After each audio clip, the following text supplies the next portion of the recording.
Good afternoon. My name is Sheila Caldwell. I'm the president and founder of the Heart to Heart Foundation. And today we are presenting a special information session about our Saving the Saviors program. We're going to get into a little bit more about what that program is, who it's intended for, and how you, as a first responder or an emergency services personnel, can participate. This is for informational purposes only. It is to educate and to inform, and is never meant to diagnose or propose treatment of any illness. If you have any concerns about your health, please talk to your healthcare provider. And of course, if you're having any symptoms that could be a heart attack or stroke, call 911 for immediate emergency assistance. We want to make sure that you do that. All right. So having said that, we're going to go ahead and jump into the presentation, and we will make this available on our YouTube channel for those who were not available to be with us today. And we are going to take care of that now. So I'm going to go ahead and share my screen. So today we are offering a special presentation. It's an information session on what our Saving the Saviors program is.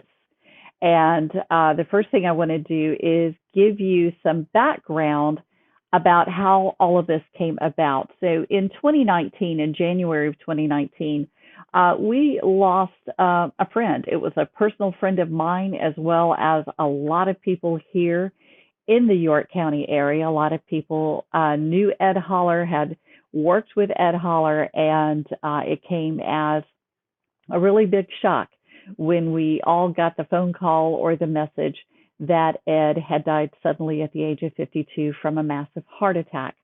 Now, that could have been the end of Ed's story, but it wasn't. Because of Ed's untimely death, his three brothers decided to be very proactive, and they each received a coronary artery calcium scan, which we're going to tell you more about here in a few minutes.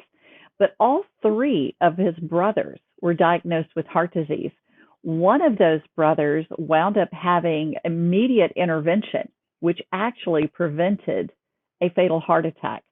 And he doesn't mind me sharing this because he shares it publicly, but had it not been for that 10-minute scan, he might not be here today.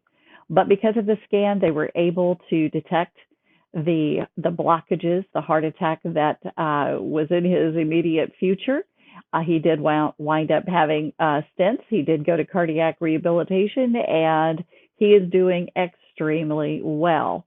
And when we were contacted by Ed's brother, Dean Holler, who is one of those brothers, by the way, of course, we sat down and began talking because the family really wanted to do something positive in Ed's memory. And they were so moved by the help that they received from the first responders, the kindness and compassion. And they wanted to do something about the first responders. And since Dean is also involved with volunteer firefighters, he knew firsthand about the statistics when it comes to specifically the firefighters, but he began learning more about heart disease among our first responders and emergency services personnel. And he wanted to do something substantial to help that part of our community. So about a year ago, we actually launched our campaign for the Saving the Saviors program. And full disclosure, it was Ed's mom, Mrs. Holler, who came up with the name. That was what she wanted the program called, and we were all too happy to oblige her. And we began a campaign as we rolled into Heart Month of 2020. We were going strong. We were putting the program together. We were raising funds to get it off the ground. And of course, we all know what happened in February and March of 2020. So the timing was definitely not right to launch this type of a program. And we decided, after several starts and delays, that we would focus last year on mental health. And I'll tell you a little bit more about that. But that seemed to be the most urgent need among our first responders, emergency services personnel, as well as our frontline healthcare workers. And so we really focused more on mental health while we were going through the height of the pandemic, as well as working on the components of the program when we could roll it out. Funding for this program has been received through the Gilholler Insurance and as well as the Hartford Mutual Insurance Group and from individual donations through the Ed Holler Memorial Fund. We still have the Ed Holler Memorial Fund. We are planning some extra fundraisers this year to add to that fund so that we can serve more of our first responders. And that is something we would be happy to share with you later. But we were able to raise enough funds last year, even having to cancel several big fundraisers to support this. But we were able to go ahead and move ahead and get us going. So we're really happy about that. Just so that you know, our collaborative partners in this endeavor, of course, have been the Heart to Heart Foundation. Carolina Cardiology Associates is our provider partner, as well as providing our medical oversight of this program. So Dr. Sushil Singhi of Carolina Cardiology Associates, he is our medical advisor for this program. We have also worked very closely with NAMI Piedmont Tri-County, who has provided invaluable education resources and will continue to do so for our first responders. And SC Thrive, which is a statewide organization that has provided at no cost the mental health first aid. They will be rolling out their specific modules for first responders and emergency services personnel sometime later this year, hopefully by summer. And that will be something that will also be offered to them, and again, at no charge. So those are two things that are available to our first responder community now. Our program team, and we keep adding to our team, which is exciting. We will have some subject matter experts who are not on this list, which include cardiologists, primary care physicians, and others who are coming on board to help us deliver the components of this program. But our program team that meets every month to discuss this, sometimes more than once a month, to put this program together, include myself, Deb King, the VP and co-founder of the Heart to Heart Foundation, April Mailer, Debbie Hayworth, and Bill Caldwell. The latter two are providing administrative oversight for the program. Of course, I mentioned Dr. Singhi with Carolina Cardiology Associates, and I can tell you I met with him again recently, and he is so excited about this program because this is something that he and I have talked about for going on 9 years. When we started the Heart to Heart Foundation, he and I have talked for many years about launching a primary prevention program here in the York County area. Of course, he's heavily involved in the traditional and intensive cardiac rehab through their practice, but he's a preventionist at heart. So launching this has been a very special project for them. Joy Bryant and Stephanie Elfert, both of CCA, are involved in this project. Robert White from York Technical College, who I think everybody knows Robert's longevity when it comes to being a part of our emergency services community. Randy Feltner, who you're going to hear from in just a few minutes, if even that long. He is a battalion fire chief in the DC area. He is our advisor. We have Betsy O'Brien from NAMI Piedmont Tri-County, Barbara Miller and Liz Walsh from SC Thrives, Amy Barkett Hansen, who is an exercise physiologist and has tons of experience in cardiac rehabilitation and helping those folks get back on their feet. And she is an advisor of ours for this program, and Brenda Polk, who is with Fab 6 Fitness, who will be helping us with that component of our program. So without further ado, I would like to introduce you to Randy Feltner. I love that picture of you, Randy. Randy is a battalion chief in the DC area. He and his wife are also personal trainers, which really helps because that feeds into his story. and how Randy and I met. Randy is a heart attack survivor, and he is also one of the champions with the Survivors Have Heart program with Bob Harper, and that's when he and I met. We all met during that thing and during the launch of that program, and we are so glad to have Randy a as an advisor on this program because we believe his his insights into this is so very important. There you are. Hi, guys. Thank you so much for taking time out of your day to Oh, no share with problem. us. Yeah, so I wanted everyone to hear from you because I think you bring such a unique perspective as a heart attack survivor, as a veteran within the emergency services for so long. I'll let you tell how long. They won't believe it because you don't look that old. And just kind of share with everybody your background and experience and why you're involved with the project. Sure.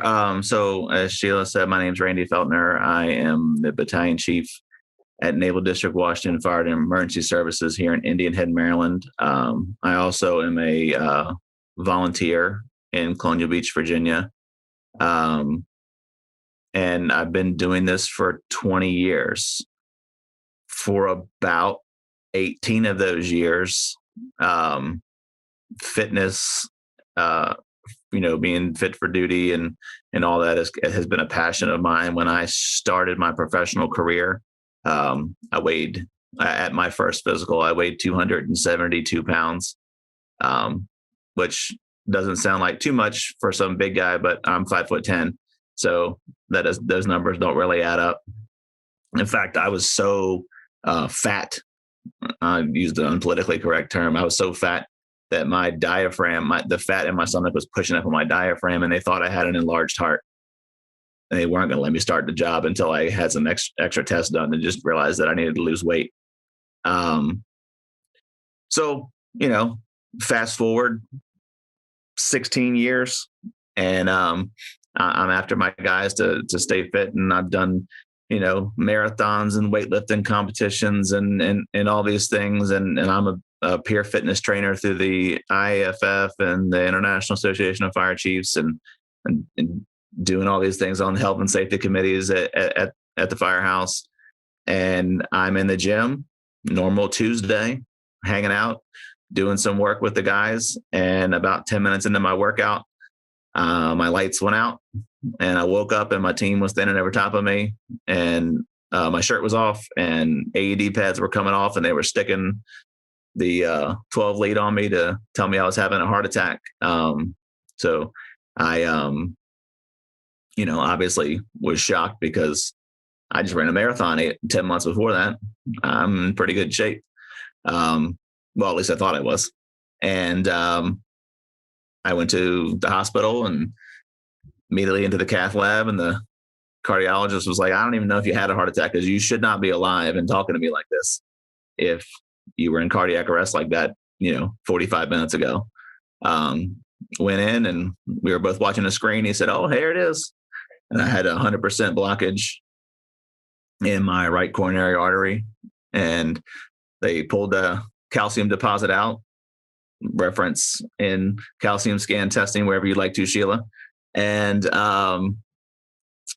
they put 4 stents in because it was at the top part of my RCA. So the non-metal ones wouldn't stay at the top because I'm so young and my heart's in such great shape that my artery was wide open. So they had to put a metal one at the top and then 3 of the drug-eluting ones underneath. Stay in the hospital a few days and have the little balloon pump up through my femoral artery, and can't move my head in the bed because they tell me it's going to pull it out, and come out of the ICU and spend another day in the hospital, and then come home, and immediately went into cardiac rehab because my wife is a cardiac rehab therapist. So that was, fortunate for me to marry up a long time ago.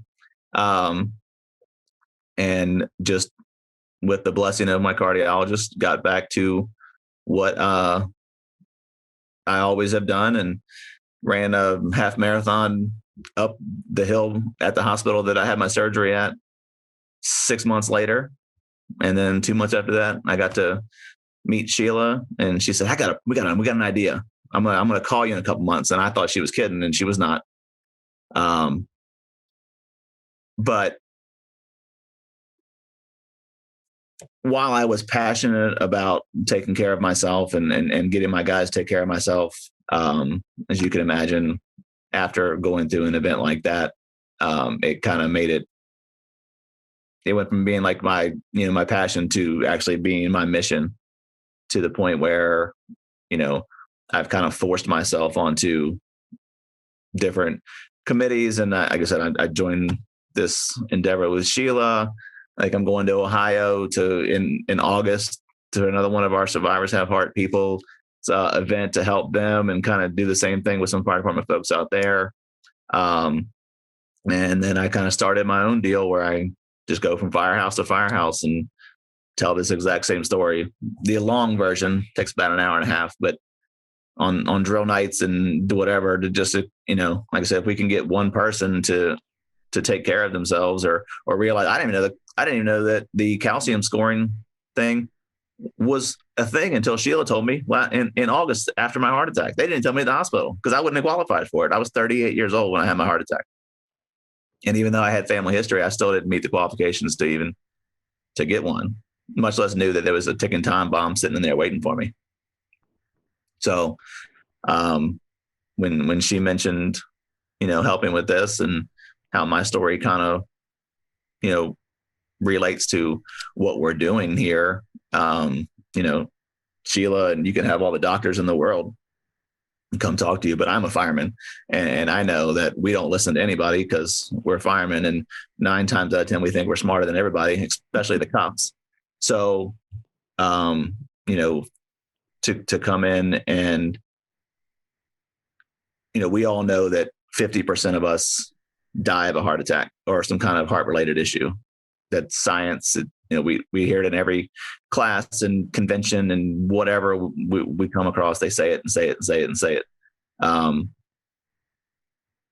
But just because that's the case doesn't mean it has to continue to be that way. And also, if for some reason it does happen, and God forbid that happens to anybody else, I am walking, talking, living proof that not only can you survive it if you take care of yourself, because out of my cardiologist's mouth is that I would not have survived had I not taken such good care of myself prior to, and I definitely wouldn't be still on the job if I hadn't done that.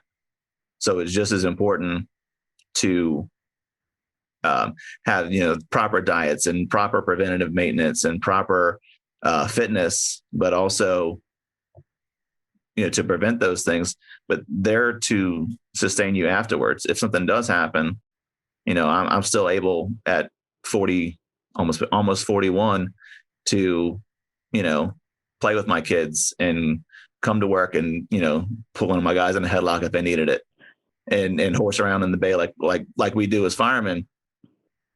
But more importantly, in 8 years when I retire, I can actually enjoy my retirement, and I'm not going to be stuck to, a defibrillator in my chest, hopefully going forward, or have all these, I only have use of 20% of my heart or whatever. That's the biggest thing for me. Is it's not about the firehouse. Like, yeah, that's great. We get to go run calls and do all the fun stuff we get to do at work. But for my focus now is more like taking care of the guys and myself to make sure that when I'm off duty, I get to enjoy my life that I work so hard to provide for. And I think that this program is filling a need, because everyone thinks that we're supermen, even though we think that sounds ridiculous when people say that. People do think that. And, when they expect us to come off the fire truck looking like 4 Hulk Hogans when we jump off the fire truck. And that's not the case, because we don't take care of ourselves because we're so worried about taking care of everybody else. So to have Sheila and the rest of this group recognize that is a big deal. And you guys down in your area, are lucky to have this, be the guinea pigs, I guess, for what we hope to not only be a success there, but to push out further and further and further and help, brothers and sisters just like ourselves. Well said. And I see you are planning on running the Boston Marathon this fall. Yeah, I'm really dumb. I thought about that after No, I I signed think up. it's great. I know, but now I got to run all summer to get ready for it. But that's okay. I always forget that part. Yeah, but you know what? To know where you've come from, what you went through, and where you've come from, to even see you post about doing that, it's like that's a miracle in itself. Absolutely. To know that you didn't just survive, but you're thriving, and you have a beautiful wife and two gorgeous little girls, and you're going to be around to teach them life and walk them down the aisle and pay for college and all that stuff you're going to get to do. So. Whoa. I'm not paying for anything. Well, thank you, Randy, so much. We appreciate you, your words, and hopefully it has inspired some of our others, which we're glad to have you as part of the team, because as you said so well, a lot of times they will only listen to people like you, not people like me. So we wanted to make sure they knew that that you'll be a part of the program to encourage and inspire them. So thank you so much. No problem. We appreciate it. All right, so we are going to continue on here. Let me get us going back here. We want to make sure that you understand what this program is about.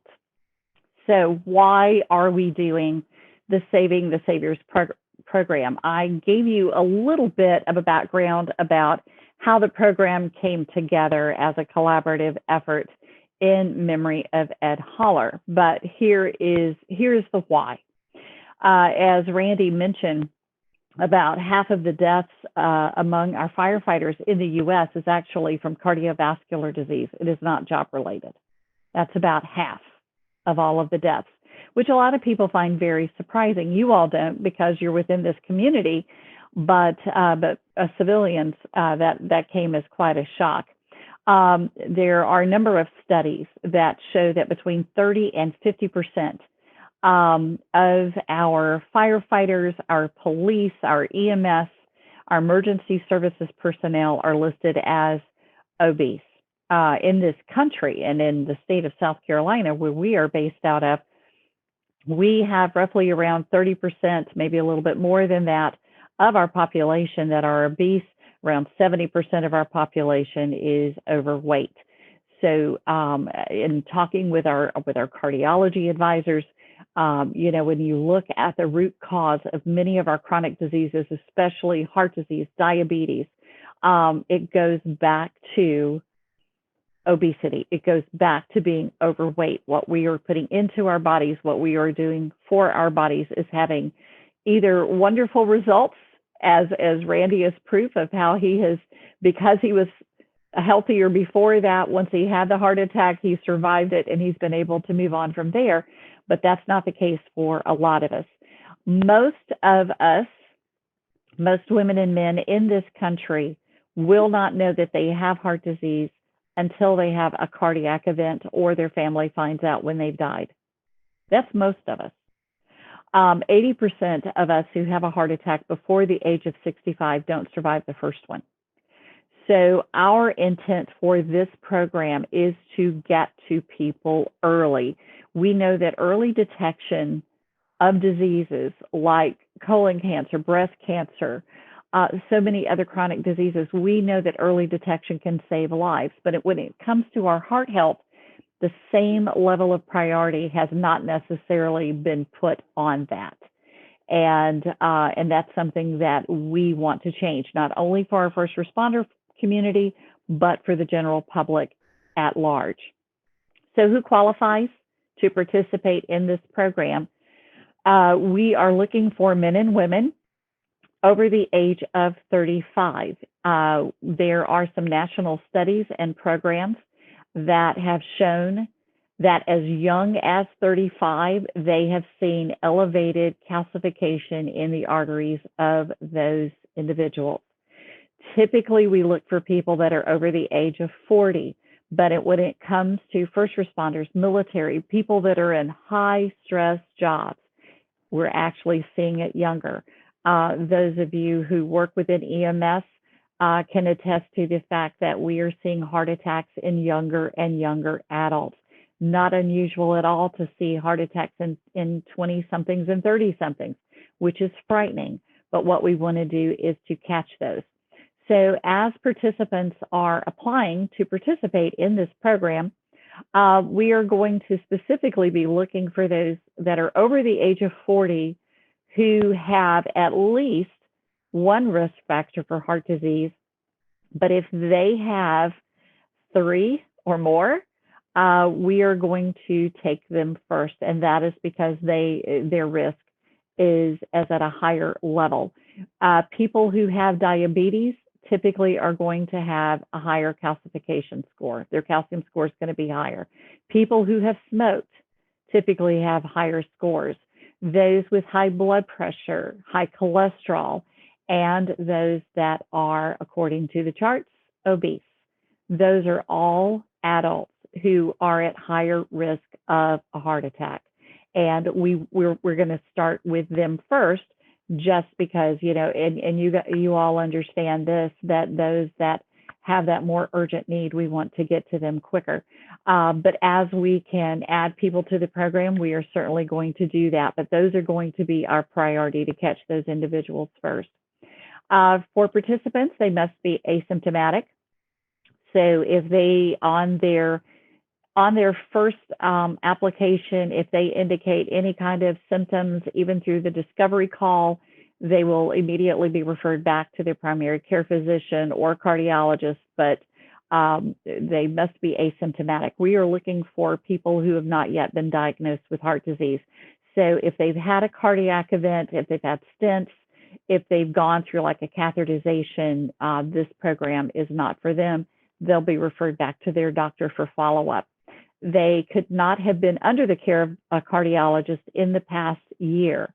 So perhaps somebody came in and they had a couple of, tests run by a cardiologist and they were cleared and nothing came of it. But now they want to go through this program to get the advanced screenings. That is something that we will consider. While we want diabetics to participate in this program, if they're on insulin, that is a disqualifier. We want them to work with their physicians. And for the women who want to apply for the program, they cannot be pregnant or trying to become pregnant. This is something that we will also refer them back to their physician. So what is included in this particular program, which I can tell you there's not another program like this in the country. There have been some temporary programs that have been done to kind of study the first responder community, and it was kind of like a one and done over the period of a year. This is something that we want to offer as an ongoing program to our first responder community, and certainly want to keep this going, especially after the first phase. But here are the nuts and bolts of this program. First of all, it's free to the qualified participants. That's why we're raising funds. That's why we hold the fundraisers, and we have the Ed Holler Memorial Fund, is so that this does not have a cost. And part of that reason is because the advanced screenings that we will be providing through this program are not covered by insurance. This would all be out of pocket to the individual if they had it done. The advanced labs, their doctors could order, and insurance might pay for it, depends on your policy. But as of right now, any preventative screenings like this typically are not covered. So what will be covered in this program are advanced lab screenings. I'm going to explain those to you. A coronary artery calcium scan. It's non-invasive. You don't even have to undress, and it takes you 10 minutes. Quickest thing you will ever do, but it does save lives. A home sleep study. Depending upon the discovery call in the initial application from the participant, if that person needs to have a home sleep study, that is something that the program will pay for. The assessment will be done by Carolina Cardiology staff. We are acting as the facilitators and the educators and the coordinators of the program, but the actual assessment will be done by the Carolina Cardiology staff.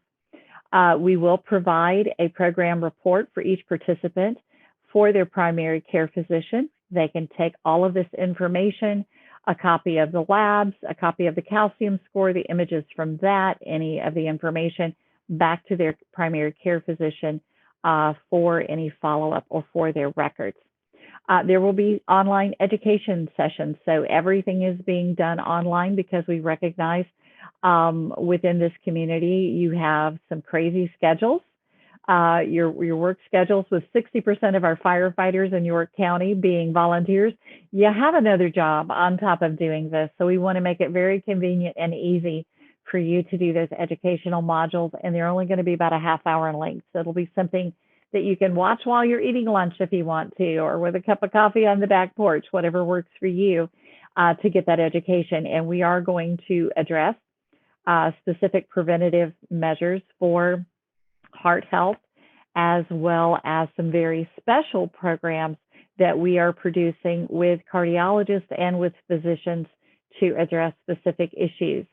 And then the participants will participate for 6 weeks. There'll be a half-hour session every week with one of our coaches to address any of their specific concerns, talk to them about their goals, their progress, and help provide those resources. They will have both print and digital educational material, so we'll be providing that kit for them too. And we're going to come back and follow up with them in 6 months and then at the end of the year to see how they are doing. At that point, they can go back to their primary care physician for a basic biometric, or we can help schedule that for them to kind of see where their numbers are. But we do want to keep in touch with them to see how they are doing on their goals. So where is this going to happen? The funds that we have designated right now are for staff here in York County, South Carolina. We believe in starting at home. So the funds will be designated for first responders or emergency services personnel here in York County. If you are, perhaps maybe if you work for another district, but you live in York County, we'll also consider you as part of our York County because we want to take care of the home folks first. The advanced lab screenings will be performed by Quest Labs. The Heart to Heart Foundation is an affiliate of Quest Labs nationally, and we have the ability for these particular screenings to help you schedule those directly without a doctor's order. They do have a doctor that reviews these labs, so if they see anything unusual, they will contact the participant. The coronary artery calcium scan, the home sleep study, and the assessment will be provided by Carolina Cardiology Associates, and that will be done out of their Rock Hill office over on Herlong. The educational modules will be available through our YouTube channel, so very easy to get to. And the half-hour lifestyle coaching sessions are going to be done through Zoom. So you can do them in your car, from your cell phone if you need to, from your home, wherever it's most convenient from you, from work. We're happy to accommodate that, and we'll schedule those sessions with each of the participants so that you can quickly go through the program. We made it 6 weeks because we felt like in today's environment, it's very difficult for people to commit to longer than that. It seems that we're all kind of living in 2 to 3 month increments. And especially within this environment, we want to make sure we give you the basics of everything that you need and give you the information that you need for your heart health when it comes to those assessments. And then this is something that can be ongoing for you as well. So because of the pandemic, we delayed the launch of the program, as I mentioned before, but we are ready to go. The applications, what will happen after this call, anyone who is on this call who through the presentation or request the application, we're going to email you an online form that you can complete. When we look at your form, we have a team that will be reviewing your responses and determining who qualifies for the program, because we have limited funds, so we want to make sure we're using those funds wisely and being good stewards.